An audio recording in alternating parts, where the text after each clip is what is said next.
Hello everyone, welcome to Crackex. तो आज हम डिस्कस करने वाले हैं रिलायंस इंडस्ट्रीज़ के बारे में। रिलायंस इंडस्ट्रीज़ की तरफ से जो न्यूज़ आ रही है वो ये है कि रिलायंस इंडस्ट्रीज़ ने अपने राइट्स इशू कर दिए हैं।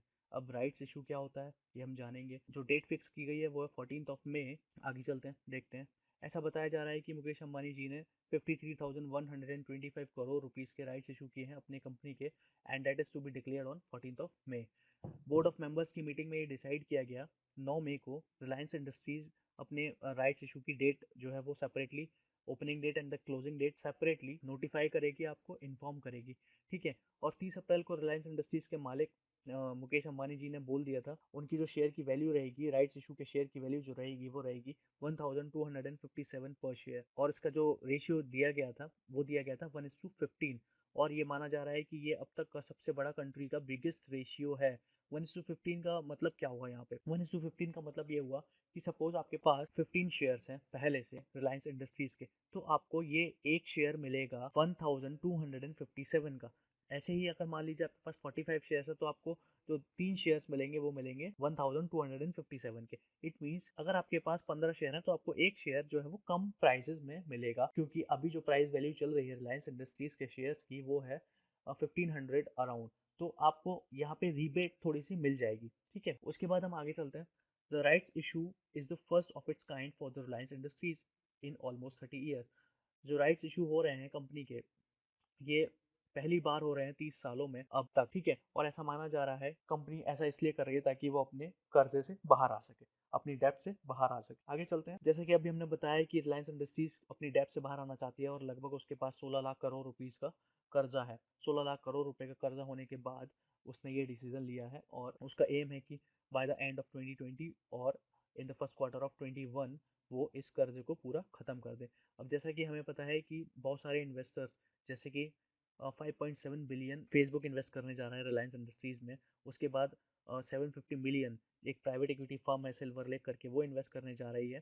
ठीक है, तो 5.7 billion is around 570 crore rupees and 75 crore rupees from a silver lake company. आगे चलते हैं, डिस्कस करते हैं। कोविड 19 की वजह से जो रिलायंस इंडस्ट्रीज का जो परफॉर्मेंस है और जो लॉस हुआ है वो भी लगभग पिछले साल से 39% का लॉस हुआ है, या फिर हम ऐसा बोल सकते हैं 39% कम काम हुआ है रिलायंस इंडस्ट्रीज का, या फिर प्रॉफिट हुआ है। ठीक है ना। तो लास्ट ईयर जो था सेम क्वार्टर में, सेम ड्यूरेशन में, वो जो रिलायंस इंडस्ट्रीज का जो टर्नओवर था वो था 10,362 करोड़ रुपीज, और इस साल का हुआ है आपका 6,348 करोड़ रुपीज, जो कि 39% कम है। और ये सब हुआ है बिकॉज ऑफ कोविड 19, जैसा कि हम सब जानते हैं। आगे चलते हैं, अब डिस्कस कर लेते हैं राइट्स इशू होते क्या है। देखिए क्या होता है, आपके पास सपोज करिए आप शेयर्स परचेज करते हैं, बाय करते हैं, सेल करते हैं।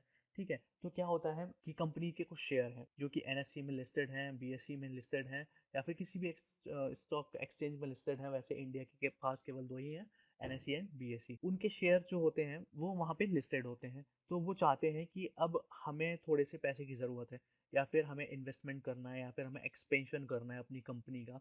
तो वो क्या करते हैं कि राइट्स इशू करते हैं। राइट्स इशू का मतलब होता है एक पर्टिकुलर टाइप का शेयर होता है जो कि आपको थोड़े कम पैसों में मिल जाता है। ठीक है, सपोज करिए अभी एक शेयर चल रहा है किसी कंपनी का 100 रुपए का, तो अगर वो राइट्स इशू कर देगी तो वही शेयर आपको 75 रुपीज़ का मिल जाएगा। बट इसमें कंडीशन जो होती है, एलिजिबिलिटी क्राइटेरिया जो होता है वो ये होता है कि आपके पास पहले से उस कंपनी के शेयर होने चाहिए। ठीक है, और दूसरी बात इसमें एक ये भी होता है कि कंपनी केवल अपने डायरेक्टर के लिए इशू कर रही है, या फिर अपने एम्प्लॉयज के लिए इशू कर रही है, या फिर सबके लिए इशू कर रही है। तो ये एक ध्यान में रखने वाली बात है। ठीक है, तो आई होप आपको राइट्स इशू समझ में आ गया होगा। उसके बाद आगे चलते हैं। जैसे कि मैंने आपको बताया, या तो शेयर होल्डर्स के लिए भी हो सकता है, एम्प्लॉयज के लिए भी हो सकता है, और अपने डायरेक्टर्स प्रमोटर्स के लिए भी हो सकता है। अब वो डिपेंड करता है कंपनी के ऊपर। अब राइट्स इशू जो होते हैं वो टैक्स फ्री इशू किए जाते हैं। टैक्स फ्री इट मीन्स उस पर कोई टैक्स चार्ज नहीं किया जाता है, जिसकी वजह से वो सस्ते होते हैं। और दूसरी बात, वो ट्रांसफरेबल होते हैं और उसको आप ओपन मार्केट में सेल कर सकते हैं। अब इसकी ज़रूरत क्या होती है इशू राइट्स की, या फिर राइट्स इशू की ज़रूरत क्या होती है? अब जैसा कि मैंने आपको पहले बताया कि इससे कैपिटल आपका कलेक्ट होता है। तो अगर आपको कैपिटल कलेक्ट करना है तो आप राइट्स इशू करेंगे, या फिर आपके कंपनी में कोई भी क्राइसिस चल रहे हैं, कोई भी लोन्स है आपके ऊपर, या फिर डेब्ट्स है, या फिर आपको एक्सपेंशन करना है, अपनी कंपनी को बढ़ाना है, तो आप राइट्स इशू करेंगे। इससे क्या होगा, आपके पास पैसा आएगा और आप उस पैसे को अपनी कंपनी के एक्सपेंशन में या उसके कर्जे चुकाने में यूज कर सकते हैं। पर एक बात ध्यान रहे कि ये कॉमन प्रैक्टिस नहीं होती है जो कि सब कोई कर सके, या फिर कंपनी इससे बचती है। और जैसा कि मैंने आपको बताया, ये जो पैसा आपको मिलेगा आप उसको अपने एक्सपेंशन में, अपने कर्जा चुकाने में यूज़ कर सकते हैं।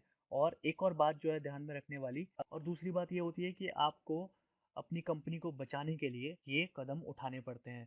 वही यहाँ पे लिखा है फ्रॉम बीइंग कॉन्क्वेंड आउट, आपको बजने से रोकने के लिए ये कदम उठाए जाते हैं, राइट्स को इशू किया जाता है। आई होप आपको वीडियो अच्छी लगी होगी। Thanks for watching.